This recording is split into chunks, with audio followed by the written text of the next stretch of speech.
Hola, bienvenidos a la Amazonía Escéptica. Mi nombre es Víctor García Belaunde y en esta ocasión vamos a hablar sobre la conservación de la Amazonía. Un tema bastante importante, sobre todo en nuestro país, que tenemos más de la mitad del territorio nacional, es prácticamente Amazonía, y está abandonada. Hay poca población, hay pocos controles. Para eso hemos traído a Augusto Mulanovic, que es ingeniero forestal por la agraria y tiene una maestría en conservación de bosques y naturaleza por la Universidad de Wageningen en los Países Bajos. Además es conservacionista y defensor de la biodiversidad y de los ecosistemas. Viene trabajando en desarrollo sostenible Madre de Dios en poblaciones locales por más de 18 años, ¿no? Prácticamente se ha mudado a Madre de Dios para defender y proteger la biodiversidad. Buenas tardes, Augusto. Bienvenido al programa. Gracias, Víctor. No sé si podemos comenzar por esta pregunta. ¿Qué problemas tiene la Amazonía actualmente? Sí, bueno, muchos problemas. El Perú es 60% de su territorio es Amazonía y son bosques de altísima biodiversidad, son los ecosistemas terrestres más biodiversos del planeta y hay una serie de amenazas, de procesos económicos, sociales, que están produciendo la deforestación de la Amazonía desde hace ya varias décadas. Y es un proceso que no se detiene, ¿no? Y tiene unas consecuencias muy serias para el clima planetario, para la economía mundial y la economía del Perú también, ¿no? Porque hay esta idea que la selva es muy rica y es muy fértil y que se puede, digamos, hacer agricultura sin que haya un daño, pero la realidad es que el suelo es muy fino, me estabas contando, y normalmente el proceso de roza y quema hace que los pobladores busquen cada vez más tierras y desertifiquen la Amazonía, ¿no? Sí, es el proceso de deforestación implica, ¿no?, la roce y quema, ¿no?, de mucha gente y también a nivel de corporaciones. Y bueno, la Amazonía pues es un ecosistema frágil porque efectivamente, como tú dices, hay una capa de quizás 10, 15, 20 centímetros de la cual se nutre todo un tejido de raíces y de árboles y de lianas y de epífitas, ¿no?, que es muy complejo, pero digamos el bosque es un sistema en equilibrio, donde la biomasa que se genera, que va hacia la copa de los árboles, vuelve a caer al suelo retroalimentándose. Es un sistema hiper eficiente de la energía, del manejo de los recursos. Entonces, a la hora que ya se hace la tumba, la roza y quema o la destrucción, abrir las pozas para la minería, por ejemplo, ¿no?, se destruye completamente ese ecosistema y ese ecosistema ya no se puede recuperar. Digamos, si el área que se ha abierto está muy lejana del bosque, ya esa área queda completamente degradada y su recuperación al complejísimo ecosistema que tenía antes es imposible, ¿no? Entonces, se pierde esa delgada capa de biomasa y todo el sistema que lo sustenta, Lo ¿no? sustenta, o sea, estamos hablando de 200 especies de árboles por hectárea, por ejemplo, ¿no? Es una cosa increíble, ¿no? Todos interconectados, todos intercambiando recursos, agua, ¿no?, nutrientes. Y me estuviste contando que es hasta cierto punto un desarrollo que no se puede parar, porque las poblaciones crecen, hay mucha informalidad y tal vez haya una manera más eficiente de aprovechar los recursos. En vez de roza y quema y sembrar arroz, tal vez árboles de cacao, me estuviste contando que tienen un impacto menor en el ecosistema, ¿no? Hay dos aspectos, ¿no? Lo que hay que hacer es cuidar lo que todavía tenemos, que es mucho. Tenemos muchísimo todavía por cuidar y eso es bueno. Madre de Dios tiene 8.5 millones de hectáreas y solamente se ha deforestado, bueno, solamente, digamos, en relación al tamaño es 300.000 hectáreas, es el 3%, 4% de la superficie de la región. Entonces, si tú lo ves desde ese punto de vista, tú dices, bueno, todavía hay bastante, pero el daño que se ha producido es fuerte, ¿no? Las poblaciones, sobre todo andinas, viajan a Madre de Dios en busca de una vida mejor, ¿no? Entonces, y ahí entran en la agricultura, entran en la minería y hacen lo que pueden para sobrevivir. Son seres humanos como nosotros en circunstancias, ¿no? Acá no hay villanos, ¿no?, sino son personas, ¿no?, que están buscando qué hacer de su vida. Entonces hay que generar las oportunidades, ¿no? ¿Y cuáles son las oportunidades? El ecoturismo que estábamos conversando, ¿no? El ecoturismo te permite conservar un área que puede ser de 5.000, 10.000, 15.000 hectáreas, utilizando 20 hectáreas, solamente un área pequeñita para poner el lodge, el albergue. Puedes poner un lodge de 20, 30, 40, 50 camas, ¿no? Y recibir miles de visitantes, ¿no? Y lo manejas en un área pequeña, pero cuidas todo lo que está detrás, ¿no? Y sobre todo si te colocas cerca de áreas protegidas, y Madre de Dios tiene áreas protegidas en una cantidad enorme y muchísimos lugares donde se podrían instalar albergues, por ejemplo, para que vengan más turistas, que ya vienen un montón, pero podrían venir muchos más. Y eso sería una alternativa sostenible, ¿no? Serían albergues sostenibles, con Claro. silos, con Exacto, áreas de bosque todo. protegido, con agricultura también, Por ¿no? ejemplo, el impacto de los turistas, en lo que es el albergue se hace todo un manejo de residuos sólidos, se utiliza energía renovable, ¿no? Solar y eólica, ¿no? Se construye el lodge con materiales muy duraderos, que no impactan ¿no? el entorno, ¿no? Además, los lodges tienen así un pequeño jardín y ahí está el bosque, ¿no? Y los animales pasan encima del albergue, ¿no? Yo acabo de estar en un albergue que tiene unos pasadizos aéreos desde la zona de lounge hasta los cuartos. Y tú caminas por ese pasadizo, ¿no? que es alto, ¿no? Y los animales pasan por debajo, los guacamayos están encima, los monos. O sea, ya ni siquiera te tienes que... O sea, ya ese es digamos, el último diseño que he visto en albergues de ecoturismo. Ese es el diseño pues, más de avanzada ahora, ¿no? Entonces tenemos el problema de la agricultura, que si es Rasiquem es peor que árboles de cacao, por ejemplo, ¿no? Claro. Pero también está el problema de la minería. La minería es un problema tremendo porque Madre de Dios pues, produce oro como las grandes empresas, tercero, cuarto, tercer puesto creo, después de Yanacocha y Antamina, y hay 15.000, 20.000 personas, no se sabe cuánta gente en realidad hay trabajando en estas minas informales, ilegales, ¿no? Y hay pues prostitución, hay sicariato, ¿no? Bandas que se pelean, además como todos los mineros son informales, ilegales, no están bancarizados, entonces andan cargando el oro en el bolsillo. Entonces vienen las bandas de ladrones a Puerto Maldonado y eso ha malogrado un poco la sociedad en general, ¿no? O sea, el impacto social ha sido muy negativo, ¿no? Pero es una realidad y no va a desaparecer, ¿no? Entonces tenemos que ver qué hacemos, ¿no? Cómo formalizamos. Ya hay procesos de formalización, porque claro, las mafias no querían la formalización, pero ahora sí se parece que se va a dar. ¿Y cómo se da esta contaminación? Me dices que primero sacan tierra, la Claro. filtran, utilizan mercurio. Así es. Bueno, el proceso comienza metiendo una motobomba, jalando agua de la quebrada y tirando agua al suelo, debajo del bosque, e ir tumbando el bosque y crear unas pozas gigantes. Y luego se saca el material, a veces con maquinaria, y se hace pasar por una zaranda, ¿no? Por una Fajas transportadoras. una faja, ¿no? Y luego con agua, y luego pasa esto por una alfombra plástica que concentra la arenilla negra, esto se pone en un cilindro y luego se echa el mercurio, ¿no? Para hacer la amalgama con el oro, y una persona se mete a pisar, ¿no? Adentro, ¿no? Descalza. Descalza, ¿no? Hay fotos de esto, ¿no? Entonces en el proceso se contamina el minero, luego separan, lavan la arena con la amalgama, separan la amalgama en el lavado y lo sopletean y el mercurio sale al aire, se lo respiran, se cae al río y en el río se hace metilmercurio e ingresa a la cadena trófica a través de los peces filtradores y luego se bioacumula en los grandes bagres. Y los grandes bagres son migratorios. Es el final de la cadena, ¿no? Porque se comen a los peces más chiquitos, y Van van acumulando el mercurio y los grandes bagres, que son los que tienen más mercurio, son migratorios. Entonces, migran a las zonas protegidas adentro del Parque Nacional y el machiguenga lo pesca, se lo come y se contamina. Y como él pesca más, porque ellos son pescadores, toda la gente de la Amazonía es básicamente la gente originaria, ¿no? Es pescadora y su principal fuente de proteína es el pescado, ¿no? Entonces ellos son los que están más contaminados, ¿no?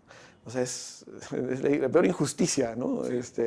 Y bueno, eso es algo que hay que combatir. Ahora hay tecnología que permite hacer este mismo proceso, pero se necesita una mesa vibratoria, donde, ¿no? Es una inversión, hay que desarrollar una tecnología. Y los mineros ya más antiguos, digamos, ¿no? Que se dan cuenta de todo este desastre, y ya están entrando en ese proceso, ¿no? Y porque hay ONGs que están metiendo ahí esfuerzo, y el propio Estado, me imagino, también, ¿no? Pero me parece que lo que se ha hecho hasta ahora es nada, pues, de lo que se podría hacer, ¿no? No, y la intoxicación por mercurio es peligrosa. Es peligrosísimo, es peligrosísimo. Primero que afecta el nivel cognitivo de las personas, sobre todo si se consume desde muy temprana edad, y después es acumulativo, ¿no? Exacto, es espantoso y... O sea, si se comes uno de esos peces, de vez en cuando no pasa nada, pero si vives de eso durante años... Exacto. O sea, yo en Puerto Maldonado, yo a veces me como un bagre, ¿no? De vez en cuando, pero creo que se hizo estudios, ¿no? Muestras de pelo a la gente, y hay varios estudios que indican, por ejemplo, que madre de Dios, tú podrías comerte un plato de pescado o de 60 gramos, 70 gramos, quizás 1 o 2 veces por semana máximo, ¿no? Si aumentas ese ritmo, te comienzas a contaminar. Entonces, por eso que las comunidades que todo el día están comiendo pescado, ¿no? Y los chiquitos, de niñitos, ¿no? O sea, es terrible, ¿no? Es bien preocupante. Entonces hay que sacar el mercurio de la cadena, ¿no? De todas maneras, ¿no? Eso es... O sea, y eso se logra formalizando las empresas para que haya regulación, si no, no puede haber regulación. Y hay que negociar la valla, no sé, ya ha habido mucha negociación, pero ha habido posturas intransigentes de ambos lados, ¿no?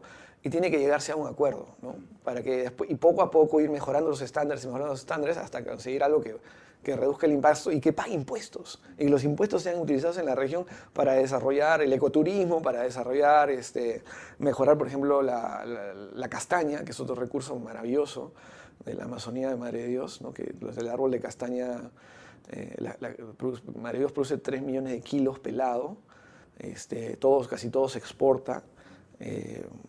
Y bueno, y ahí hay un filón para entrar, que no ha entrado fuerte en la culinaria nacional, por ejemplo, ¿no? ¿Y por qué es importante salvar esos ecosistemas? Porque mucha gente dirá, bueno, hay que hacer negocio, al final, ¿qué nos importa los bichos y la biodiversidad, ¿no? Claro, lógico. Y bueno, hay razones económicas, es evidente, lo que ya sabemos, o sea, lo que dicen las evidencias científicas, es que el cambio climático ya está acá, ¿no? 1. 2, ¿qué hace la Amazonía? La Amazonía produce una resiliencia del sistema climático. O sea, la Amazonía, por ejemplo, es captadora de agua y emitidora de agua. Y hay modelos que indican, por ejemplo, que si se deforesta la Amazonía hasta un determinado punto, las lluvias en el granero de los Estados Unidos, o sea, los estados centrales de Estados Unidos, van a comenzar a sufrir, y ya están sufriendo. O sea, el agua, donde se cultiva el maíz y toda la agroindustria norteamericana, o sea, estamos hablando de cuántos billones de dólares, ¿no? Se vería afectado. Y también las zonas soyeras de Brasil y Argentina. Entonces, no es, digamos, si tú ves ese riesgo, o sea, asumir ese riesgo es bien alto, ¿no? O sea, ninguna corporación en su toma de decisiones, ¿no?, asumiría un riesgo así, de perderlo todo. Hay la idea de que estos bosques húmedos llevan vapor de agua a la sierra también y alimentan estos puquios, ¿no? Entonces, si es que no hubiera selva alta, por ejemplo, si estuviera deforestado, y ya no habrían estos puquios en la sierra, y sería prácticamente como un desierto. Puede ser, no conozco ese fenómeno, pero sí, tiene sentido, porque los vientos atlánticos atraviesan toda la Amazonía y hay ciclos, ¿no?, de agua que van circulando, ¿no?, hasta que chocan con los Andes. Y en los Andes, por ejemplo, si tú te vas a Huayquecha, en el Valle de Coxnipata, pasando de Paucartambo, subiendo, entrar al Parque Nacional del Manu, desde el puesto de control de Ajanaco, y bajas hasta una estación biológica que se llama Huayquecha, donde yo he trabajado unos años, y tú ves del valle de abajo viene todo el agua, ¿no?, en la mañana temprano, ¿no? Y es un colchón, ¿no?, de agua. Claro, y esas nubes blancas reflejan la radiación y reducen el efecto invernadero, porque si no hubiera esas nubes, si tuvieras tierra negra que absorbe la radiación, de hecho aumenta el calentamiento global también, ¿no? Y bueno, ese es un tema, ¿no?, el clima, pero hay otros temas, ¿no? Por ejemplo, tú tienes, en Madre de Dios, han estado los médicos de la Marina norteamericana, ¿no? ¿Por qué? Porque ellos viajan por el mundo en zonas críticas, ¿no?, detectando las potenciales enfermedades que puedan barrer con la humanidad, ¿no? El ébola y todos esos virus peligrosísimos, ¿no? Entonces, cuando ha entrado la minería en Madre de Dios, ¿no? Se dan las condiciones para que ese tipo de viruses aparezcan. ¿Por qué? Porque tienes un montón de gente viviendo en condiciones espantosas, hacinados, ¿no? En condiciones, ¿no? Con promiscuidad sexual, ¿no? Y al lado del bosque, el bosque tiene, la biodiversidad también tiene, son virus y también son bacterias. Y si hay algo que, y las enfermedades vienen de los animales, o sea, ha habido mucha transmisión, ¿no? de animales, de virus que mutan y pasan al hombre y se desata algo que tú no sabes las consecuencias de eso. Uno puede estudiar ese fenómeno en un ambiente súper biodiverso, claro, pero por otro lado, si se destruye la Amazonía, desaparece ese caldo de cultivo de patógenos. Ese caldo de cultivo de patógenos se produce en el contacto con el hombre, ¿no? O sea, y ese es el peligro. O sea, cuando hay estos procesos de deforestación de grandes migraciones, ¿no? Comienzan a aparecer estas enfermedades raras, ¿no? Entonces, entonces tú, digamos, la posibilidad de que algún virus o bacteria se disperse y se vuelva pandémico, digamos, el equilibrio ecológico, ¿no? Porque tiene otros enemigos, ¿no? Dentro del ecosistema que lo mantienen a raya, ¿no? Pero cuando tú intervienes y creas un desastre, alguno de estos bichos de repente, ¿no? Pasan al hombre y ¡pum!, ¿no? Se vuelve una pandemia. Bueno, entonces hemos conversado sobre las principales amenazas a los ecosistemas amazónicos, sí, entre esas amenazas la agricultura, sobre todo la rosiquema, no tanto la de árboles, y la minería informal, sí, ¿no? Que no tiene estos filtros para mercurio y los derivados de mercurio que contaminan, ¿no? ¿Y qué alternativas hay? Me dices que el ecoturismo, pero ¿hay suficientes turistas para poder abastecer a las personas que se dediquen a esto? Mira, en Madre de Dios, en el año 2007, venían creo que 35.000, 40.000 turistas. Ahora están viniendo casi 90.000 turistas extranjeros. Y si hablamos de peruanos, de nacionales, los registros de ingreso a la Reserva Nacional Tamopata hace 10 años fueron 200 peruanos a la Reserva Nacional Tamopata. Pagaron su ticket para entrar. 200 peruanos, nadie más. El año pasado han entrado 8.000 peruanos a la Reserva Nacional Tamopata, pagando su ticket, ¿no? El ¿no? turismo interno. Entonces el turismo interno, ¿no? Y según las estadísticas de Mincetur, a Madre de Dios llegan 300.000 peruanos al año. O sea, se hospedan en diferentes... Claro, hay mucho de mano de obra. O sea, Madre de Dios, como está creciendo, hay mucha gente que va a trabajar a Madre de Dios. Hay mucha migración, sigue habiendo mucha migración. Ahorita está lleno de venezolanos, obvio, ¿no? ¿Y cómo fue tu proceso? Porque tú vivías en Lima y de ahí te mudaste a Madre de Dios. Sí, bueno, yo soy un amante de los animales y de la vida silvestre desde que vivía acá en Miraflores, en el Parque Wellington Porras, ¿no? Y ¿no? Me iba al parque y me iba a escarbar en la tierra, ¿no? Ver los chanchitos, no sé, me encantaba todo, ¿no? Las plantas. Y yo me acuerdo que yo corría de chiquillo a aprender o sea, sabía a qué hora iban a dar el National Geographic, el capítulo de National Geographic, ¿no? Que para mí, yo sabía la hora exacta y yo corría y prendía la tele a ver eso, ¿no? Esos documentales fascinantes, ¿no? Claro, que se veía y todo en el África, ¿no? Todo el África del lado de las leones. Y cuando entro a la Universidad Agraria, ¿no? Descubro que existe la Amazonía, ¿no? Y que es igual fantástica. Entonces, un amigo, ¿no? Walter Bust, me lleva a trabajar al Parque Nacional del Manu con otros patas ahí, ¿no? Con Kurt Hole, con otros patas que ahora somos todos, trabajamos en la zona, ¿no? Y así comencé, ¿no? Así fue el tema, ¿no? Inclusive en la primera entrada que hice al Parque Nacional del Manu me dio malaria y estuve 3 semanas mal y casi me evacúan y bajé como 20 kilos de peso. y bueno, y he tenido leishmaniasis también, ¿no? Que es esta llaga que te aparece en la piel, ¿no? Es el parásito, ¿no? Es un protozoario, ¿no? Que hay que combatir con glucantime, que es Sí, yo estuve un mes en Madre de Dios también en un proyecto para intentar salvar al guacamayo. Poníamos unos tubos en las palmeras para que puedan ahí anidar, porque parece que los guacamayos, si no encuentran una palmera hueca, no tienen hijos, ¿no? O sea, la tala de madera, ¿no? Extracción de madera. Yo soy ingeniero forestal, a mí me enseñaron cómo extraer árboles, ¿no? Nos enseñaban cómo extraer y cómo conservar el bosque, ¿no? El yin y el yang, ¿no? Profesor Manuel Ríos pues decía, no hay que tenerle miedo al rifle, no hay que tenerle miedo a la motosierra, ¿no? Todo depende de cómo se use, ¿no? siempre el forestal tiene esa mirada práctica, ¿no? de lo que se debe hacer, ¿no? Entonces, claro, la tala ilegal es un problema, ¿no? Es la extracción selectiva de árboles y eso empobrece el ecosistema. Ahora, si tú tienes un bosque que tú, digamos, decides qué árboles vas a sacar y y hacer un monitoreo de ese bosque para saber cómo está evolucionando el ecosistema. Por ejemplo, tú tienes 100.000 hectáreas y lo divides en cuadrículas de 5.000 hectáreas cada una. Son 20 cuadrículas. Entonces, un año extraes en uno, en otro año extraes en el otro y así vas avanzando. Y solamente selectivamente. Selectivamente, ¿no? A los árboles que tú creas que van a poder regenerarse, tienes que hacer estudios de la regeneración natural que tienes en el bosque, o sea, tienes que conocer el bosque de forma muy íntima para poder sacarle algunos beneficios sin producir un impacto. Por ejemplo, está demostrado que en estas concesiones bien manejadas, los empleados pues están prohibidos de cazar. Tienen cláusulas en sus contratos de que si se les encuentra cazando es despido inmediato, ¿no? Sin queja, ¿no? Y está firmado por ellos, ¿no? ¿Qué normalmente cazan? Cazan sajinos, cazan Tapir. ganas, pecaríes, ¿no? Pecaríes, venados, roedores, picuros.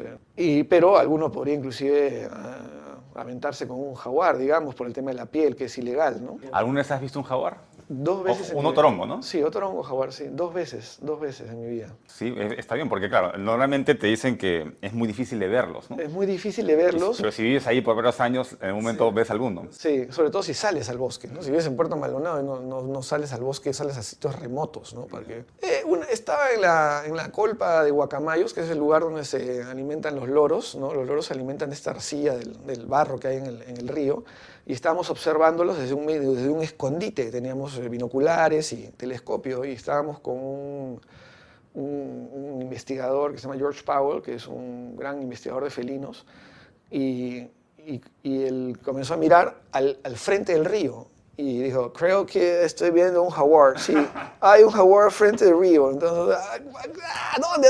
Ahí está caminando. Y comenzamos a mirar al jaguar y estaba caminando encima de una palizada. Y como teníamos telescopio y binoculares, lo vi, pero fantástico, caminando así encima de los troncos. ¿Y qué hace? ¿Qué está haciendo? Estaba caminando encima de unos troncos que está una palizada que estaba encima del río.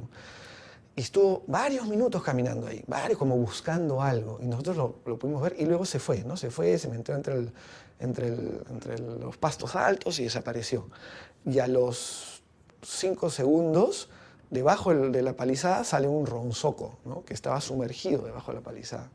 Hay un ronzoco, el roedor más grande del mundo, que es la presa principal del jaguar, ¿no? Estaba escondiéndose debajo de los troncos y cuando el jaguar se fue, salió, ¿no? Y se fue corriendo. ¿El ronzoco no es el tapir? No. No. El tapir es el ronzoco. La sachavaca. Es la tapir sachavaca. es la sachavaca, ya.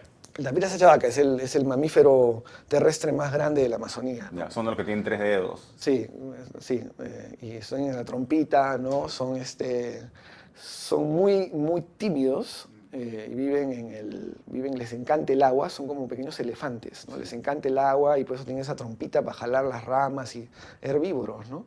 Presas de jaguar también, ¿no?